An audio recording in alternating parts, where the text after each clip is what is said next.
finally got an interview for the dream job, and after working with him, I got it, and it was simple and it was easy. Yeah, I've really enjoyed the journey.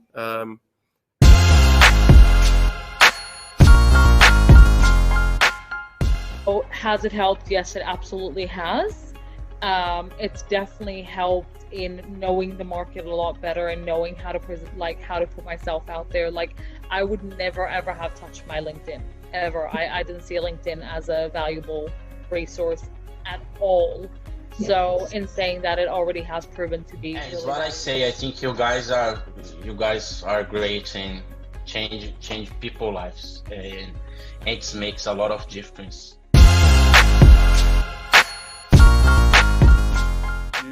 You deliver at a very high level.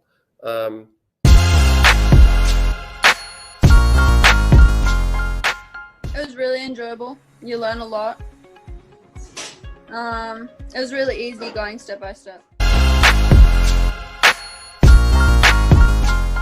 Questions before when they do. So that was, I think session 5, the interview session, if you ask me, was my favorite out of all the 6 sessions. So it's not only helped me in my personal branding, but it's helped me now on the business side, where I feel very, very capable to go into,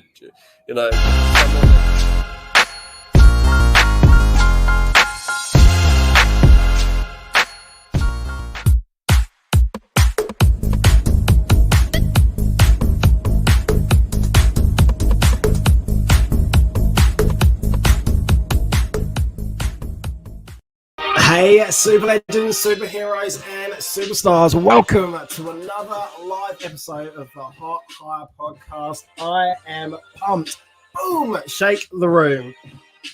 All right, so guys, we are live on YouTube, live on Facebook, and live on LinkedIn. So if you are watching live, let me know where you were tuning in from around the world. Drop in your favorite emoji, and you know the drill. If you're watching the replay, hashtag replay, because that will really help me to understand like the stats and the analytics.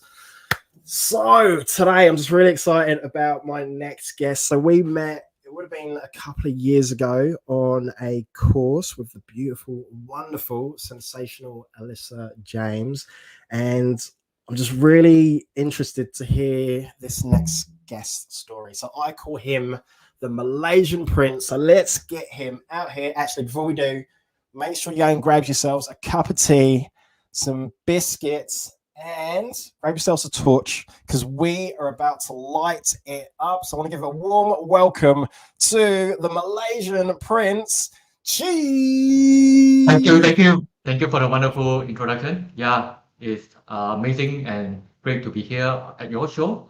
I know that you have done so many wonderful things, and it's just amazing to be here with you, sharing my story. Thank you. Mate, you are so welcome. So the privilege and the honor is all mine. And what I want to do today is just find out all about you. So do you want to tell us a little bit about your background and where you've come from and where you are today? Okay.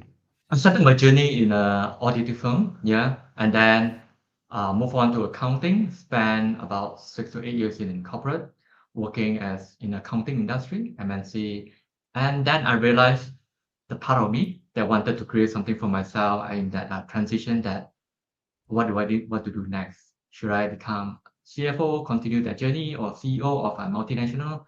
It hit me that I need to do something for myself. Then I left and joined financial planning. Came across this course as NLP. All I wanted to find out is about sales. There is something I was lacking then. Then I got so much like transformation and personal things, that a limiting belief that's stopping me, that keep me stuck and whatsoever. Then I pursue my personal journey. Then sign up for NLP, move to a master.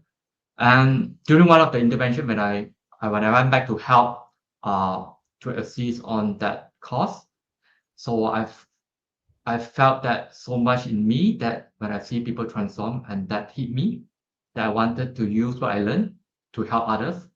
That's where I decided to become a coach. And long story short, I got like 1 year. I thought I can do it myself. Yeah, I know the stuff, but I got stuck until I met a community that by Richmond. That's how we get connected as well. Before that, I think Ibiza. Yeah, Yeah. it was wonderful that I can have opportunity to learn from her as well. That's how I kickstart my coaching journey from that. Yeah. Gee, A I bit background absolutely about love me. that. So yes, I absolutely love that. Thank you for sharing. So yeah, similar to you. Like when I got into coaching, I was trying to figure it out. I was copying other people, other coaches, but I didn't know I guess the mechanics behind it of why they were doing Yeah. certain posts or certain like programs and the way that it works. And it's similar to you, like Alyssa, and then like Richmond. And when I done like Richmond's 10-10-10 like challenge, 10-day challenge, an absolute game changer. All right, so I want to take a step back. So how did you always want to do accounting? So how did you get into accounting? Great question. How did I wanted to? I remember I studied science, like study science, and then I changed to art stream, and it's just that on one day, like when I saw on the newspaper, the top student in Malaysia, it's a lady that I wanted appear on the front page. I still remember she wanted that to become our financial controller and to study accounting. And what I did then was just to model, like I wanted to study accounting then. I thought I was good in maths.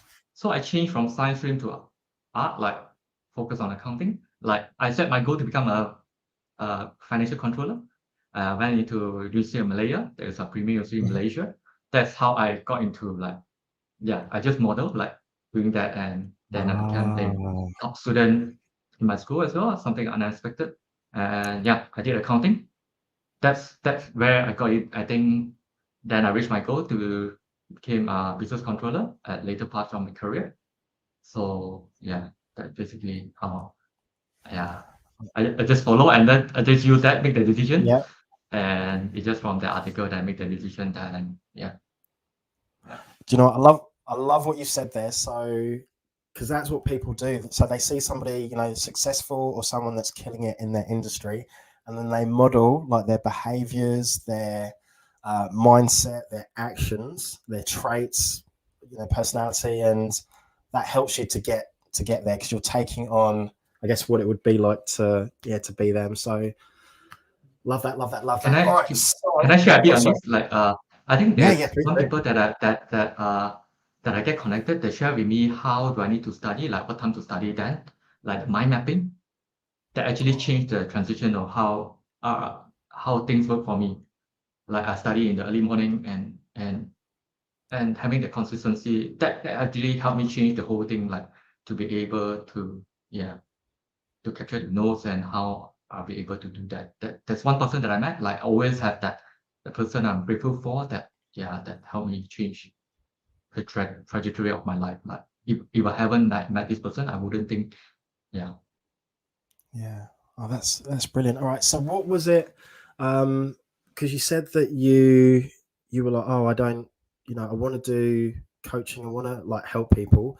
So was there a particular kind of, I don't know, I'm not looking for the right word, but like trigger, or was this like some sort of event that happened and you were like, okay, this is what I want to do. This is my purpose. This is my passion.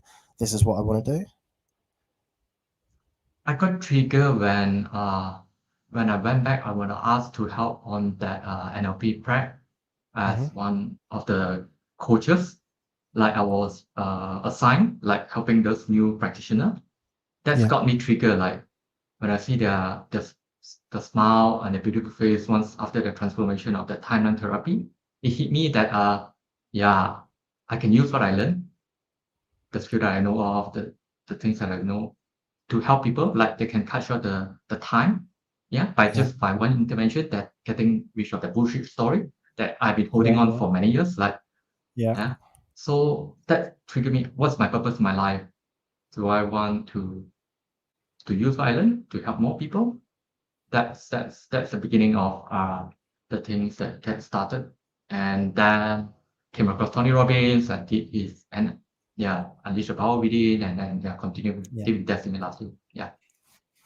Man, so I know that you've invested a lot of like time, energy, and I'm going to assume like money as well for doing your NLP, doing your masters, doing all the Tony Robbins, working with like Richmond, Alyssa, and I just love that. And one thing that really inspires me about you is that English isn't your first language, so you are learning everything in English, and then you're taking that back and translating that with your clients, which is just brilliant. So I just want to commend you for that. Do you want to tell us a little bit about how you help your clients and what you do? I'm a mindset coach that actually help unleashing their potential for those high achievers that that's normally like myself. I used to call myself procrastinator as well, but that was wrong. That was a label I given myself. That was the reason that I used to blame, like not to do certain things. So want to help people like I myself help that like perfectionist, like I make sure that I'm good enough before I share that video. I knew that during Insta course, that video, that was the tough period in me that I'm so fearful of that phone camera. For what reason? I didn't know. It took me several months just to have that courage to do that video. And I was so afraid of that. Looking back at my video and the sound that I was, like I knew that, wow, my pronunciation was stuck. Like I've been studying English for many years, but I never paid attention to how to pronounce certain word or certain vowel. So that's the thing that but having that awareness is good. Like, so I just want to use what I know of. On the surface level, they may say they're okay, but on the deeper side, it's just aligning what they have, like what they really want, the purpose in their life. Like seeing people to let go of the old emotion and seeing that they have more focus, having more clarity in life. And that is something wonderful that I felt. Awesome. I love that. So with with your clients, what would be, I guess, some of like the main sort of like frustrations or challenges that they see? Is it all different, or is it all, that they've all got like limiting beliefs such as, I'm not good enough, I'm not worthy, or something like that? I think I can see the pattern of limiting belief of not good enough is the main one. The other one is I'm not loved. That's with the 2-1. And the other one is the feeling of overwhelm as well. Overwhelming that they have because of work and because of too much thing. Some even though that they're too overwhelmed because they've done so much thing, they never realize that too much. You're saying, but once I get them into like looking back at their own time management, it seems like they're pretty much. It's just that where do they want to focus on next? So belief. I agree. Totally agree. Like I'm not good enough. Yes, I'm hearing that a lot. And second one, I'm not loved. That'll be the two main thing. And brilliant. Thank you. All right. So say, for instance, if there's any high achievers that are out there watching this and they're thinking, I want to get into coaching. I want to do what Chi does. I want to do what Dre does. Have you got any advice for people wanting to get into coaching? Do you mean that they want to be a coach as well? Like So yes. I think there's one thing I learned is don't try to do it yourself. I learned that myself. Like I thought that I knew that there was an ego inside me that kept me stuck for more than a year until I joined a community like by Richmond. You're the average of that 5 people that you always interact with. I think that's true as well. Just try to learn from people better than you so that you can scale out the progress much faster than that rather than doing yourself. So you have the support of the people around you.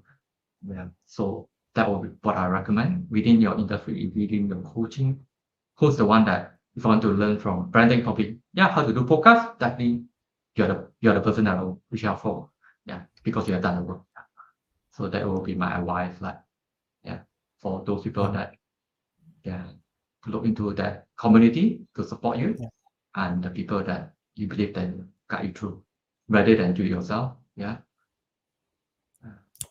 I love that. Yeah, thank you. So completely agree with that. So your circle, the people that you surround yourself, I think that they always say like top 5 people it's just so key. So if you're gonna hang around with, I guess, like drug dealers, probably a bit extreme, but then you're gonna kind of fall into that world. Yeah, But, true. Yeah. but if you're hanging about with people that want to impact the world, they want to like help people, and they're just out there just doing some extraordinary things, then just naturally you are just gonna just move up to their level. So love that. All right, so if people want to work with you, what's the best way for them to get hold of you? And do you have any like programs or anything like that? What's the best way?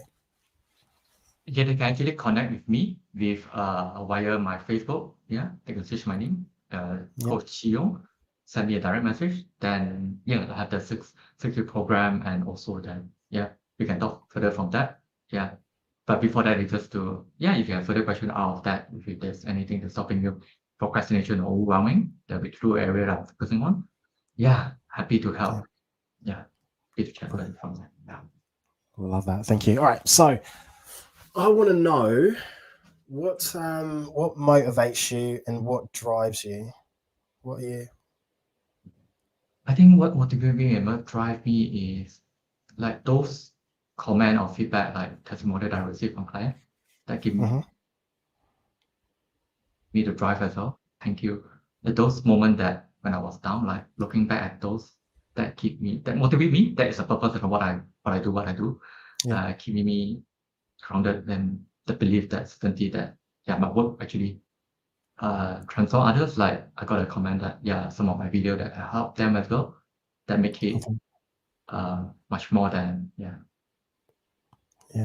it's just simple word of thank you that I got from some other people. That's really Brilliant. I love that. All right, and do you have who would be like your, I guess, like your main like mentors, coaches that you kind of look up to? I know that you've mentioned Richmond, Tony Robbins. Is there anyone else? And do you listen to like podcasts or read books or listen to audio books? I read books on personal development as well, like Napoleon Hill, Think and Grow Rich, and Brandon Burchard, organization, Expert Academy, and the other one that actually inspired me to do what I do is my late NLP master trainer. That's the first time that I get into NLP. Bruce, and Stephanie Lai in Malaysia. Both of them is the one that inspired me to do what I do. Apart from the one that you mentioned, Tony Robbins. I'm a fan of Tony Robbins and Richmond. And yourself is also what a guy that I look up to as well. Like, stop! Oh, check! Stop! Oh, that's true, but personal. I just love your energy and how thank you. Just continue to do what you do. I think you're definitely that. Thank you for that. I appreciate that. What else was I going to ask you? It was, I can't actually remember. So that question has skipped my mind. So, is there anything else that you'd like to leave the audience with? So you probably know that I'm obsessed with like dad jokes. So I love dad jokes. So whether it's I like your jokes as well. Yeah, definitely you are the multi-talented guy. And so whether it's crack joke on the spot, impromptu. So whether it's whether it's like whether it's like a dad joke, a quote, something motivational, inspirational, something of value, anything at all. So Neil's saying dad joke time for you. Is there anything that you'd like to share? There's this quote, I think, when there is a will, there is a way. There's somewhat I've been holding on, for some time, since my younger day. And there's one quote by Tony Robbins when I attended his UPW. Your past does not equal to the future. That changed the things for me. This will be the 2-1 that when there's a will, there's a way. I think it's still hope for me. Yeah, life it doesn't go as what we always expected. Even today, I got triggered as well. But that's normal. Accept that, and that's change that. It's always the next level that we have to change that. Yeah, nobody for me as well. Nobody is perfect, and you just have to move on to change the belief at a certain point of time in order to serve, in order to inspire more people. And yeah, the past doesn't equal to future. That to me, that Tony Robbins mentioned that you always can start something new, whether it's the next day or next moment. Yeah, your past is how we do things now that create what we want in the future. Yeah, that's the 2 quote that I always hold dear to me. Jeez, I absolutely love those. So I just want to say to you, just a massive thank you. Thank you. I can't create joke like you, but thank you very much. And it's lovely. I mean, from my bottom of my heart, thank you very much. And yeah, thank you. Yeah, Chi, like, thank you so much. I just want to say, like, to you, you are, man, like, just like seeing your journey over the last like couple of years, it's like extremely like inspiring, like motivating. Earlier you mentioned the word courage, which is just so important. So probably what most people don't understand if they're not in the industry. So what we do is really hard. Yeah, thank you. Yeah, it's a roller coaster of emotions. There's ups and downs. In recruitment, they've got a saying that it's champagne and razor blades. And what I love about it, though, is that you're forced to grow. Like, you have to grow. There's no other way about it. And as you mentioned, or something similar to what you mentioned, there's a devil in every level. So it's, so I agree with that. Yeah, we just have to keep. Yeah, so just want to say, really appreciate you. Thank you for giving up your time. Thank you for coming on. Thank you so much. So much value. Happy to be here. And yeah, we will catch up really soon. Yeah, thank you, mate. Okay, sure. Yeah, thank you.